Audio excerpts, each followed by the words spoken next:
Alright mga kababayan, welcome back po sa ating munting channel.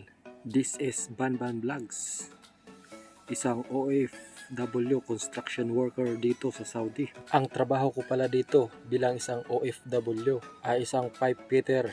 Ang sabi ko dati, parang hindi ko kaya mag-Saudi kasi mainit. Tapos mahirap yung trabaho. Tapos isa pa, yung mga lingwahe dito, hindi mo masyadong kabisado, pati ugali ng mga tao.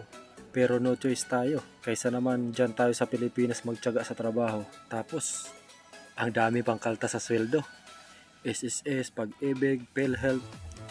Tapos, hindi mo pa alam kung hinuhulog ba talaga ng employer mo doon sa ahensya ng gobyerno.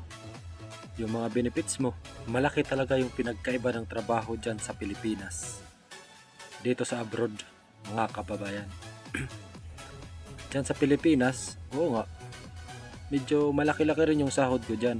Nagbabayad ako ng upa, pamasahe, tubig, kuryente, pagkain. Halos ilang piso na lang yung natitira sa sahod ko, mga kababayan.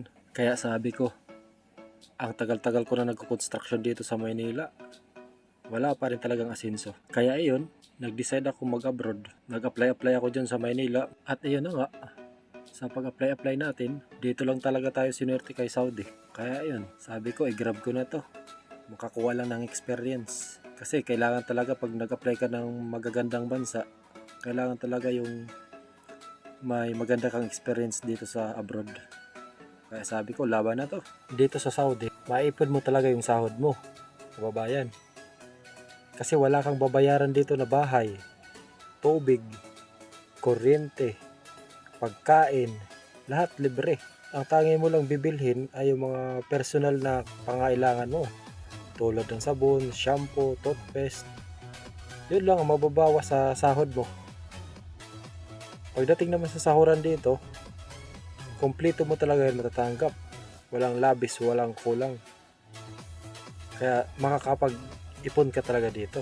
Pagdating naman dito sa trabaho, hindi gaanong pressure mga idol. Hindi katulad dyan sa Pilipinas na kailangan talaga may matapos ka, may accomplishment ka araw-araw. Dito basta araw-araw ka lang pumapasok, araw-araw ka nagtatrabaho. Walang pressure yung trabaho. Basta araw-araw ka lang nagsisipag. Walang sasabihin sa'yo na kailan ba yan matatapos? Ang tagal naman yan. Ilang araw ka na dyan, hindi pa yan tapos.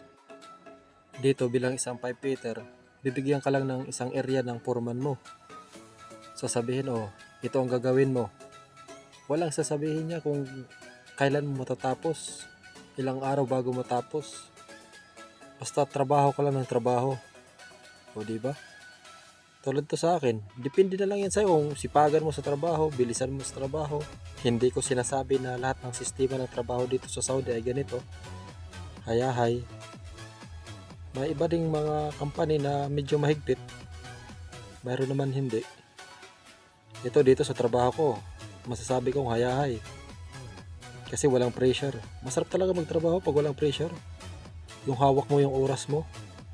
Walang nakabantay sa'yo. Magtatrabaho ka lang sa gusto mo. O diba?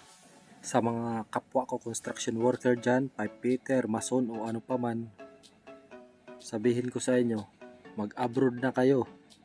Walang mangyayari dyan sa Pilipinas. Oo nga, kasama natin yung pamilya natin dyan, masaya. Pero saktong-sakto lang talaga. Hindi katulad dito sa abroad, kahit papano, kahit malayo ka sa pamilya, ay makapag-ipon ka. Kasi yung sahod mo dito, kompleto mong matatanggap. Kaya ano pang hinihintay nyo, mga kabayan? Apply na kayo. Maraming hiring ngayon, kaya apply na kayo.